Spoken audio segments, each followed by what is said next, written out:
Good morning, dear students. How are you all? I hope you all are fine, बेटा.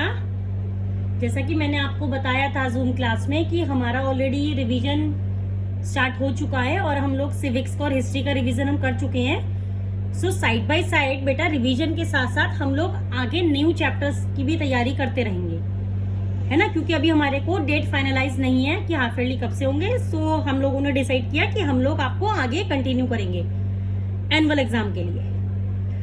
So now today we will start a new chapter of political science that is working of institutions.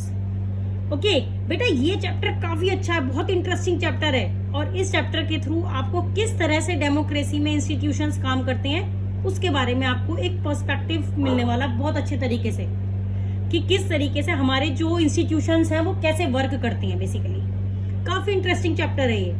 So working of institutions को देखें हम तो इससे दो question arise होते हैं बेटा देखो, सबसे पहला क्वेश्चन व्हाट आर इंस्टीट्यूशंस, है ना, कि पहली बात तो इंस्टीट्यूशन क्या होते हैं and how do they work, और वो काम कैसे करते हैं. इन्हीं दोनों क्वेश्चंस पर आपका ये चैप्टर है. इस चैप्टर की थीम भी इन्हीं दोनों क्वेश्चंस पर बेस्ड है. सो बेटा सबसे पहले हम इंस्टीट्यूशंस को एक्सप्लेन करेंगे. मैं आपको एक्सप्लेन करती हूँ शॉर्ट में इंस्टीट्यूशंस बेसिकली होता क्या है. बेटा आपने अलग अलग लोगों को एक साथ काम दे दिया, ठीक है, मतलब किसी भी तरीके का काम दे दिया, फंक्शंस दे दिए, उनको पावर दे दी, रिस्पॉन्सिबिलिटी दे दी गई कि भाई आपको ये काम करना और आपको ये काम करना, तो वो एक इंस्टीट्यूशन बन गया. जैसे हम देखें बेसिकली कि हमारे जो 3 मेजर इंस्टीट्यूशंस होते हैं, हमारे 3 बेसिक इंस्टीट्यूशंस, इट मींस हमारे जो मेन ऑर्गन्स होती है गवर्नमेंट की, वो हमारे कंट्री में होती है legislative, executive and judiciary. Clear. ये हम लोग बेटा 5th से हम ये चीजें पढ़ते हुए आ रहे हैं, लेकिन 8th में हमने इनके बारे में थोड़ा सा ब्रीफ में पढ़ा भी था कि हाउ दे वर्क. बट इस चैप्टर में हम लोग थोड़ा डिटेल में जाएंगे कि how they work these institutions, legislative, executive and judiciary. बहुत सारे डिटेल्ड मैनर में चलेंगे, किस तरीके से कौन कौन से एग्जीक्यूटिव लेवल पर कौन आता है, किस तरीके से वो काम करते हैं. जुडिशरी सेक्शन पढ़ लेंगे, पार्लियामेंट सेक्शन भी पढ़ेंगे. हम बहुत सारी चीजें इस चैप्टर में हम पढ़ने वाले हैं. सो अगर मैं एक इंस्टीट्यूशन की अगर मैं एक इंट्रोडक्शन में आपको दे रही हूँ, ये पूरा हमारा इंट्रोडक्शन ही पार्ट है क्योंकि मेन चैप्टर जो आपकी बुक में है ये है आपका how is a major policy decision taken, page number 79 पे है बेसिकली आपके बुक में. बट उससे पहले जो मैं अभी आपको ये जनरल नॉलेज दे रही हूँ आपको इस चैप्टर के बारे में, it was just A introduce about that chapter working of institutions. Clear. बेटा अब ये सब क्या काम करते हैं ये हमने 8th चैप्टर में भी पढ़ा था, ठीक है. अब हम 9th में भी पढ़ रहे हैं. तो एग्जीक्यूटिव्स, अगर मैं आपको एक शॉर्ट में अगर एक समरी बताऊं लेजिस्लेटिव, एग्जीक्यूटिव और जुडिशरी की, तो एग्जीक्यूटिव वो लोग होते हैं जो हमारे यहाँ पर लॉज को एग्जीक्यूट करते हैं. लॉज को एग्जीक्यूट करना मतलब लॉज को एग्जीक्यूट करना, जैसे आप देखोगे ना कि पुलिस होती है, पुलिस क्या करती है, जो कानून बनाया गया उसे लागू करती है. कलेक्ट्रेट क्या काम करते हैं, वो भी एग्जीक्यूट करते हैं. तो इस तरह से एक एग्जीक्यूटिव इंस्टीट्यूशन होता है. एक होता है आपका लेजिस्लेचर. तो लेजिस्लेचर क्या होता है, जैसे हमारी पार्लियामेंट है, तो पार्लियामेंट में जो भी काम होता है मतलब लॉज बनाने का काम बेसिकली. तो लेजिस्लेचर कौन हो गया basically, the one who makes the laws. And अगर इवेंचुअली अगर हम साइड में देखें एग्जीक्यूटिव्स कौन होते हैं, the one who executes the laws. Clear. And third institution जो बहुत इंपॉर्टेंट है वो है जुडिशरी. तो हम जुडिशरी के बारे में भी पढ़ेंगे. जुडिशरी मतलब क्या होता है, जो कॉन्स्टिट्यूशन की रक्षा करते हैं, जो जजमेंट सुनाते हैं बेसिकली, या आपने देखा भी होगा कोर्ट हो गया आपका, जजेस हो गए, लॉयर्स हो गए, ये सब हमारे इस थर्ड इंस्टीट्यूशन का पार्ट है, जिस इंस्टीट्यूशन का नाम होता है जुडिशरी. तो इस चैप्टर में हम इनके डिटेल्ड एक्सप्लेनेशन के बारे में पढ़ेंगे. Legislative, executive and judiciary. देखिए बेटा अगर मैं इसको डेमोक्रेसी से अगर मैं रिलेट करती हूँ, अगर आपने नोटिस किया होगा हम चैप्टर में पहले भी पढ़ चुके हैं by democracy, what is democracy में भी, कॉन्स्टिट्यूशनल डिजाइन में भी. तो इन सब में हमने क्या देखा, पीपल सेंट्रिक डेमोक्रेसी चल रही थी. लेकिन डेमोक्रेसी सिर्फ इतनी ही नहीं होती कि आप क्या करो, लोगों के द्वारा लीडर्स को चूज करो और डेमोक्रेसी में काम सब चल जाएगा, ऐसा नहीं होता बेटा.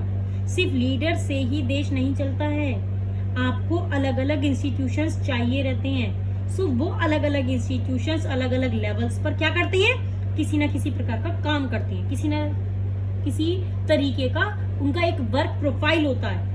और वहीं से क्या होता है, वहीं से हमारा जो कंट्री है वो रन होता है, वहीं से हमारा देश चलता है। किसके थ्रू, उन इंस्टीट्यूशंस के वर्किंग के थ्रू। तो वही चीजें हम डिस्कस करेंगे। So institutions are one of the important aspects of the democracy. तो वो किस तरीके से डेमोक्रेसी में काम करते हैं, इंस्टीट्यूशंस तो वही हैं जो हम अभी पढ़ेंगे इस चैप्टर में, ठीक है ना। So with this let's start with the chapter with the topic of how is a major policy decision taken. आपको एक इंट्रोडक्शन आपको समझ में आ गया होगा। Democracy is not just about the people selected their ruler. Democracy सिर्फ वही नहीं होती कि जनता ने अपने रूलर को चुन लिया। In a democracy the rulers have to follow some rules and procedures and some guidelines also. Democracy के अंदर रूलर्स को भी कुछ रूल्स फॉलो करने होते हैं, प्रोसीजर्स फॉलो करने होते हैं, उनको वर्क करना है with and with in the institutions के साथ रहकर और इंस्टीट्यूशन में रहकर उनको अपना पूरा वर्क प्रोफाइल उनको पता होता है कि हमारे को किस तरीके से काम करना, सभी इंस्टीट्यूशंस लेवल को, लेजिस्लेटिव को भी, एग्जीक्यूटिव को भी एंड जुडिशियरी को भी। So let's start with the topic how is a major policy decision taken. Basically आपका जो चैप्टर है वो इस टॉपिक से शुरू किया गया है आपकी बुक में, क्लियर। सो बेटा इस चैप्टर को हम इस स्टोरी फॉर्मेट में पढ़ते चलेंगे, सब चीजें धीरे धीरे क्लियर होती चली जाएंगी। So you don't worry about this कि आपको ये चैप्टर समझ में नहीं आएगा, ऐसा नहीं है, ठीक है। क्योंकि हर एक चैप्टर जैसा कि अभी तक हमने डेमोक्रेसी का पढ़ा है वो थोड़ा सा बैक में बताता है पहले, है ना, फिर हमारी स्टोरी धीरे धीरे वो बैक में चलती है, तब जाकर वो थोड़े थोड़े कंसेप्ट हमारे माइंड में क्लियर होते चलते हैं। तो ऐसा ही ये भी एक चैप्टर है, how is a major policy decision taken. तो सबसे पहले बेटा हम ऑफिस मेमोरेंडम के बारे में पढ़ते हैं इसमें, क्लियर। ऑफिस मेमोरेंडम के बारे में जो हमारे को पता चलेगा वो कैसे, सबसे पहले बेटा आप ये चीज समझो कि ऑफिस मेमोरेंडम है क्या। बेटा ऑफिस मेमोरेंडम कुछ नहीं होता, एक सिंपल सा लॉ होता है। जब गवर्नमेंट किसी भी तरह का एक सर्कुलर निकालती है, सर्कुलर जैसे कि क्या है कि आपके स्कूल में सपोज एक एनुअल फंक्शन होता है तो प्रिंसिपल क्या करते हैं, नोटिस निकाल दिया, नोटिस बोर्ड पर लगा दिया जाता है, टीचर्स को बांट दिए जाते हैं नोटिसेस, तो वो एक सर्कुलर होता है। तो उसी तरीके से गवर्नमेंट भी जब कोई लॉज ला रही होती है, जब भी कोई वो लॉज पब्लिश करेगी या लॉज को निकालेगी तो उसे ऑफिस मेमोरेंडम कहते हैं। ऑफिस मेमोरेंडम का एक नंबर भी होता है, क्लियर, मतलब इतने इतने नंबर का ये ऑफिस मेमोरेंडम है और उसी नंबर से उसको पब्लिश भी किया जाता है। उसे निकालता कौन है, बेसिकली ये जो हम पढ़ रहे हैं ये किस बारे में पढ़ रहे हैं, कौन सा ऑफिस मेमोरेंडम है, वो सारी चीजें बताती हूँ मैं आपको बेटा वो किस तरीके से होता है। देखो बेटा ऑफिस मेमोरेंडम की एक स्टोरी है। An order issued by government of India on August 13, 1990। तो देखो बेटा 1990 को, अगस्त 13, 1990 को क्या होता है, एक ऑर्डर इशू किया जाता है गवर्नमेंट ऑफ इंडिया के थ्रू। ये ऑर्डर क्या कह रहा है कि ये ऑर्डर एक सिंपल सी चीजें बोल रहा है कि ये किसने इशू किया है, गवर्नमेंट ऑफ इंडिया ने। गवर्नमेंट ऑफ इंडिया ने ये ऑर्डर इशू किया अगस्त 13, 1990 को, क्लियर। अब ये किसके थ्रू हुआ है, ये देखिए, the department of personnel and training in the ministry of personnel and public, that is public grievances, just a minute, public grievances and pension. So देखिए बेटा, तो ये हमारी मिनिस्ट्री हो गई, ये जनरल बेसिकली मिनिस्ट्री थी, कौन सी, personnel public grievances and pension. इस मिनिस्ट्री के अंदर ये डिपार्टमेंट है, जैसे हम बोलते हैं कि कैबिनेट है, तो उस कैबिनेट में पोर्टफोलियो दे दी गई। कोई कल्चरल मिनिस्टर होता है, कोई दूसरा मिनिस्टर होता है, तो कल्चरल मिनिस्टर ने क्या कर दिया, अपने अंडर में 3-4 लोगों को डिपार्टमेंट दे दिया, बोल दिया कि ड्राइंग से रिलेटेड आप संभाल लो, और इस तरीके से। तो इसी तरीके से इस मिनिस्ट्री ने भी पर्सनल और ट्रेनिंग, तो उस डिपार्टमेंट के चीफ सेक्रेटरी ने, चीफ सेक्रेटरी मतलब एक ऑफिसर है, उन ऑफिस में क्या किया गया, इस ऑर्डर पर साइन किया गया, इस ऑफिस मेमोरेंडम पर, और फिर ये ऑर्डर इशू कर दिया गया। An order was issue by government of India on August 13, 1990।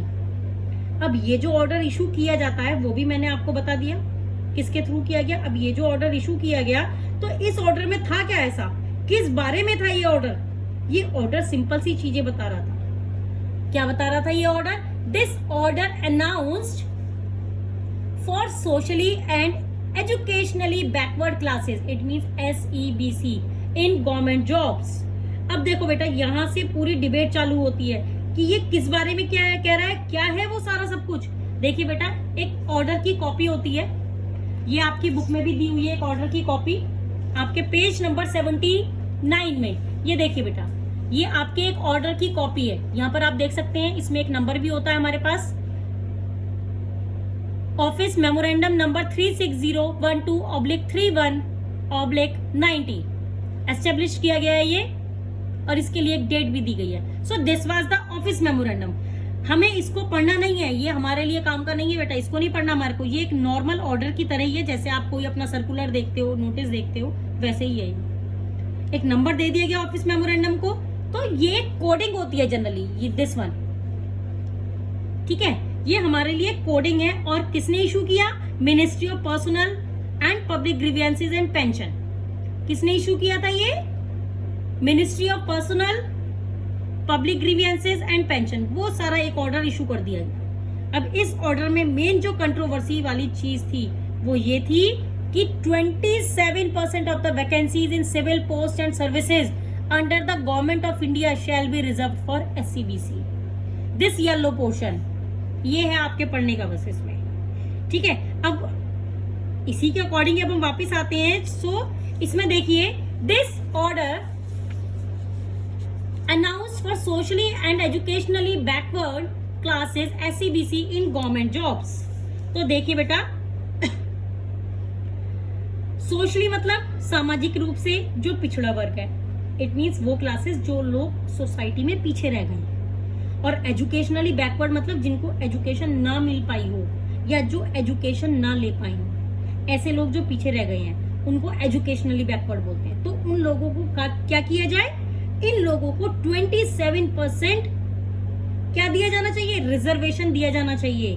तो इस बारे में ये ऑफिस मेमोरेंडम था। ये ऑफिस मेमोरेंडम बेसिकली इन SCBC लोगों के लिए था, गवर्नमेंट जॉब्स में।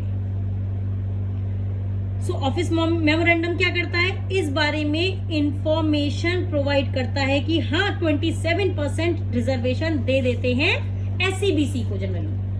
क्लियर? सो कहां पर मिलेगा रिजर्वेशन? गवर्नमेंट जॉब्स में मिलेगा रिजर्वेशन। तो गवर्नमेंट जॉब्स में रिजर्वेशन दिया गया। अब आप बोलोगे इतना सिंपल है, मैं बस एक ऑर्डर इशू किया है और चीफ सेक्रेटरी के through department of personnel and training, वो क्या बोलते हैं कि इस ऑफिस के बाद से, इस ऑफिस मेमोरेंडम के बाद से इनको 27% दिया जाने लगा रिजर्वेशन SCBC कम्युनिटी को। तो क्या ये इतना आसान था? Is this so simple to do? इसको करना इतना आसान था कि एक लोग कैसे ही बन जाता है कि आपने किसी को भी एक रिजर्वेशन उठाकर दे दिया। अब से जो गवर्नमेंट जॉब्स होंगी उसमें 27% जॉब्स किसके लिए होंगी? SCBC लोगों को रिजर्व कर रहेगी। नहीं बेटा, ये इतना आसान नहीं होता, ना ही इसको एक्सेप्ट करना इतना आसान होता। इस तरह के कंट्रोवर्शियल इश्यूज को वैसे हम लॉ एक्सेप्ट करेंगे, क्योंकि we are live in a democratic country. जो भी लॉज बनेंगे उसे हमारे को एक्सेप्ट करना ही होगा, because like I already said कि we live in a democratic country. लेकिन बेटा, इस लॉ में कुछ कंट्रोवर्सीज थी, वो क्या थी वो हम एक एक करके आगे पढ़ेंगे। लेकिन लॉ बनाया तो बनाया किसकी इच्छा पर? लॉ जो हम देखेंगे कि यहाँ पर क्या चीफ सेक्रेटरी की इच्छा है थी अकेले की कि हाँ भाई ये लॉ बनना है, तो उस लॉ को साइन करके दे दिया गया? नहीं, ये भी इतना आसान नहीं था। सिर्फ चीफ सेक्रेटरी ही इसके लिए सिर्फ और सिर्फ उसी का ही एक उसमें लॉ को पास करने में हाथ नहीं था। इसके पीछे की पूरी कहानी को हम धीरे धीरे समझेंगे। इन द नेक्स्ट वीडियो मैं आपको बताऊंगी कि किस तरीके से मंडल कमीशन के थ्रू वो चीजें सामने आई थी, फिर कैसे सभी ने वर्क किया इसके अकॉर्डिंग डिफरेंट इंस्टीट्यूशंस के थ्रू। बट आज मैं आपको सिर्फ इस ऑफिस मेमोरेंडम के बारे में ही जनरल इंस्ट्रक्शंस आपको दूंगी। आई होप आपको ये ऑफिस मेमोरेंडम समझ में आ गया होगा कि किस तरीके से एक ऑफिस मेमोरेंडम का नंबर होता है और वो हमारे पास एक पब्लिश होकर आता है, और जो ऑर्डर निकल कर आता है वो गवर्नमेंट ऑफ इंडिया के थ्रू। ये तो सिर्फ एक जस्ट एक एग्जांपल है कि एक ऑफिस मेमोरेंडम किस तरीके से एक जनरल पास होता है हमारे यहाँ पर। किसके थ्रू निकाला गया था ये वाला 27% वाला SCBC के लिए जो गवर्नमेंट जॉब्स निकली थी, ये साइन किया गया था ज्वाइंट सेक्रेटरी के, सॉरी चीफ सेक्रेटरी के थ्रू। और किसके ये थ्रू हुआ था? By the department of personnel and training in the ministry of personal public grievances and pension. Clear बेटा? अभी हमारे सामने इसी ऑफिस मेमोरेंडम के थ्रू बहुत सारी चीजें धीरे धीरे सामने आएंगी, बट वो हम करेंगे स्लोली स्लोली। क्यों? क्योंकि हमारा साथ में रिवीजन भी चल रहा है ना, तो हमारे को उस पर भी ध्यान देना है। क्लियर बेटा? I hope you all will understand that. Okay, good bye बेटा, हैव अ नाइस डे।